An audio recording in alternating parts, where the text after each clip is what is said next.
साल का बजट और यह है पिछले साल का बजट।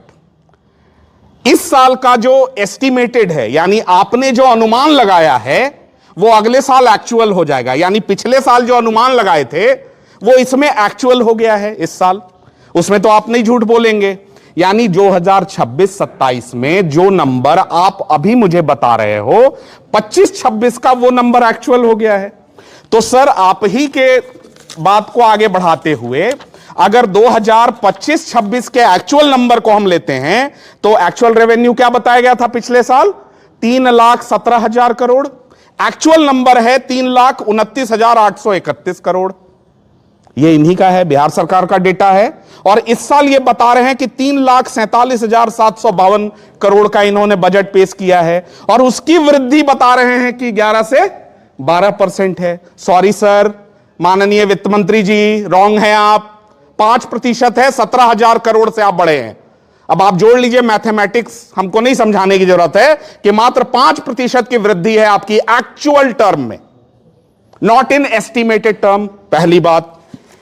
दूसरी बात, देखिए कि कितना इंपॉर्टेंट है ये। पिछले साल जब चुनाव चल रहा था बिहार विधानसभा का, तो ये नंबर मार्केट में फ्लोट हो रहा था कि 4,07,000 करोड़ का लोन है बिहार पर।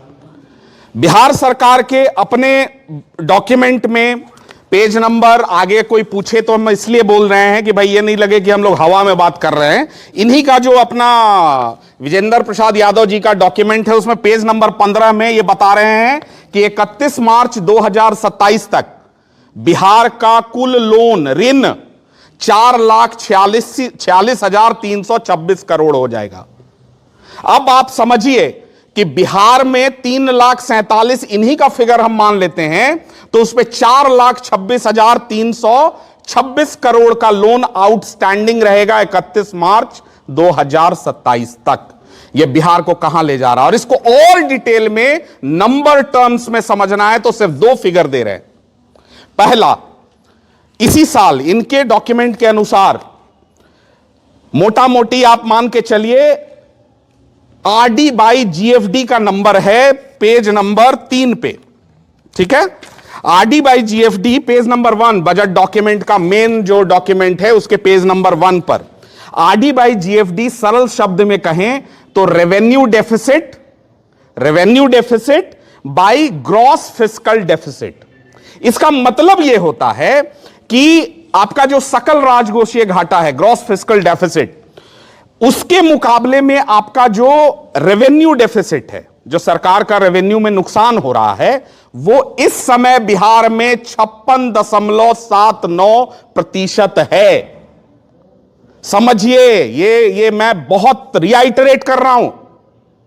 रेवेन्यू डेफिसिट आपके ग्रॉस फिस्कल डेफिसिट के मुकाबले 56%, यानी आधे से ज्यादा है। और इसको वैलिडेट करने के लिए मैं आपको एक नंबर दे रहा हूं। इस साल बिहार ने नेट सरप्लस नहीं, 93,453 करोड़ के नुकसान के साथ कैश बैलेंस हमारा नेगेटिव है। कितना? 93,500 करोड़ रुपए। कहां गया यह पैसा? आपका प्रश्न होगा कि भाई इतना नुकसान कैसे हो गया। तो आइए इसी के पेज नंबर 6 पे आइए, इनका बजट का सार, gist of budget, page number 6। इनका 2025-26 में social security and welfare estimation था 21,000 करोड़ का। ध्यान दीजिएगा, बिहार सरकार का एस्टिमेशन था 21,000 करोड़ का। खर्च कितना हुआ? यानी बजट में प्रोविजन नहीं था। ये जो बार बार झूठ बोलते हैं चुनाव के समय कि पहले से सब प्रोविजन था, 21,000 करोड़ जो है वो 58,909 करोड़ हो गया। ये वही पैसा है मुफ्त में, फ्रीबीज। और फ्रीबीज की कीमत आप जानना चाहेंगे तो दूसरा फिगर जानिए जो बहुत इंपॉर्टेंट है। किसी भी फिनांस के विशेषज्ञ से अगर आप पूछेंगे तो वो कहेगा कि किसी भी राज्य का जो ये जीएफडी बाई जीएसडीपी नंबर है, यानी ग्रॉस फिस्कल डेफिसिट, हमारे राज्य के जीडीपी, जीएसडीपी बोलते हैं उसको, ग्रॉस स्टेट डोमेस्टिक प्रोडक्ट, उसमें 3% से ज्यादा नहीं होना चाहिए। आपको यह जानकर हैरानी होगी कि एक्चुअल फिगर में आपने एस्टिमेटेड में तो कह दिया कि 3% से नीचे रखे हैं, हमको एक्चुअल वाला बताइए ना, पिछले साल का जो आप छुपा रहे हैं बिहार से। वो नंबर है 11.79%, one of the highest in all state in India. और ये उस राज्य का जहां इनके प्रति व्यक्ति आय जानते हैं कितने रुपए से बढ़ा है? 20 रुपए प्रतिदिन से। आपको यह नहीं बताया गया होगा। हमारा प्रति व्यक्ति आय था 2025 में 68,624 रुपए, 2026 में यह 76,000 हो गया। यानी एक दिन में 25 में 188 रुपए और जो है 208 रुपए, अभी 188 माइनस 208 कर लीजिए, 20 रुपए प्रतिदिन हमारा प्रति व्यक्ति आय बढ़ा है। यह है रियल फिगर। किसान के लिए 3,000 रुपए की घोषणा की गई है, 8 रुपए प्रतिदिन। और अपना धान वो कौड़ियों के भाव में बेचने के लिए मजबूर हैं। अभी ये पता नहीं कौन सी बिहार में अधिप्राप्ति कर रहे हैं जब सारा धान किसान का उठ गया। उस समय तक मात्र इनका 10% टारगेट अचीव हुआ था, अभी कुछ नहीं हुआ है। खैर, अब आते हैं, बिल्कुल आपको समझ में आ रहा है कि एफआरबीएम के गाइडलाइन के अनुसार बिहार का जो ये gross fiscal deficit by gross state GDP यानी जीएसडीपी 3% से ज्यादा नहीं होना चाहिए। और यह बिहार के प्रत्येक आदमी को इससे चिंतित होना चाहिए कि हमारे बिहार के फाइनेंशियल डिसिप्लिन की धज्जियां उड़ाई जा रही हैं। और इसीलिए सदन में औपचारिक रूप से ये 1 महीने के लिए 1 मिनट में बोल के निकल गए, कुछ नहीं बोला। वो 11.79% है।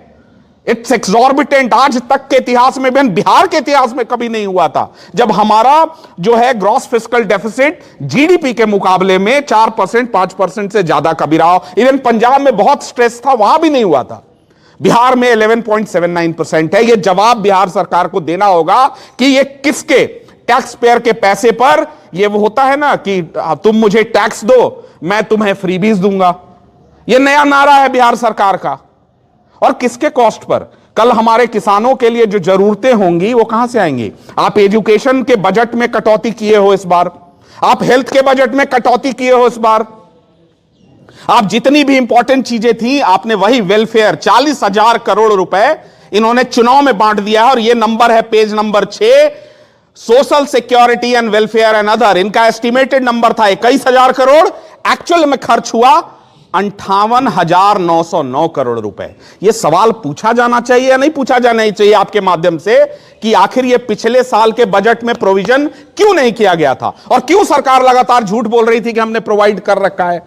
और प्रोवाइड कर रखा है तो यह लगभग मोटा मोटी आप 38,000 करोड़ से कैसे बढ़ गया यह नंबर? और यही कारण है कि वो 11.79% है। इनका real fiscal deficit is way higher. India में किसी भी स्टेट का इतना ज्यादा फिस्कल डेफिसिट नहीं है। और एफआरबीएम के गाइडलाइन की बिहार की सरकार धज्जियां उड़ा रही है। इसको आपको समझना होगा। अब एकदम छोटा मोटा 2-3 पॉइंट है, चूंकि हम चाहते हैं कि इस पर आपका भी क्वेश्चन आंसर ज्यादा से ज्यादा आए। आपने कहा है कि 1,56,00,000 महिलाओं को 10,000 रुपए हमने दे दिया है, अब उनके रोजगार के सृजन के लिए काम कर रहे हैं। भाई साहब, आप ऑलरेडी एफआरबीएम का 39% का जो कैप है उसमें 37 पर खड़े हो। 8,000 करोड़ का मात्र और लोन ले सकते हैं आप, वरना आरबीआई आपको ऊपर से भेज देगा लव लेटर, आप नहीं ले सकते हैं। तो मुझे यह बताइए कि 4,50,000 करोड़ के लोन पर तो 27 में आप ऑलरेडी खड़े हैं। अब ये महिलाओं को 1.5 करोड़ महिलाओं के लिए अगर मानते हैं उनमें आधे लोगों को भी अगर आप 2 लाख रुपए देते हैं तो उसका कॉस्ट कहां से आएगा? उसकी पूंजी की व्यवस्था की होगी ना आपने। कहां है वो पूंजी? आपने कल ही सदन में खड़े होकर कहा है कि 1 करोड़ रोजगार का हमने तैयार कर लिया है रोड मैप। 1 करोड़ लोग, 20,000 रुपए, 1 साल का कॉस्ट कितना होता है हमको बताने का जरूरत नहीं है। मोटा मोटी 1.5 लाख से 1.25 लाख करोड़। यह पैसा कहां से आएगा? यह बताइए कि 5 साल में आप 1 करोड़ रोजगार देने वाले हैं, इसका मतलब 1 साल में 20 लाख तो देंगे, यानी 1 तिमाही में 5 लाख रोजगार तो देंगे। नवंबर में आपकी सरकार बन गई है, बताइए मार्च तक 5 लाख नौकरियां, उसका रोड मैप क्या है? ज्यादा नहीं पूछ रहा है, जनसुराज ये पूछ रहा है कि आप 1 करोड़ 5 साल में देंगे, 1 साल में 20 लाख नौकरियां, 1 क्वार्टर में 5 लाख। तो मार्च 2026 तक बिहार में 5 लाख नौकरी / रोजगार कौन सी हैं, किस सेक्टर में हैं, कृपया कर आपके माध्यम से हमको बता दें। सर सही क्वेश्चन है। बिल्कुल। ओके, अब कौन से सेक्टर में ये देंगे, इनको पता नहीं कि खुद को भी पता है कि नहीं। ठीक है, 2 लाख रुपए किसको देने जा रहे हैं हमको नहीं पता है। आज के डेट में भाई जो सच्चाई है, मान लीजिए अगर हम स्ट्रेस में हैं तो आप बताइए ना बिहार के लोगों को कि आपके कल्याण के लिए, आपके उत्थान के लिए, आपकी चीजों के लिए हम ये निर्णय ले रहे हैं।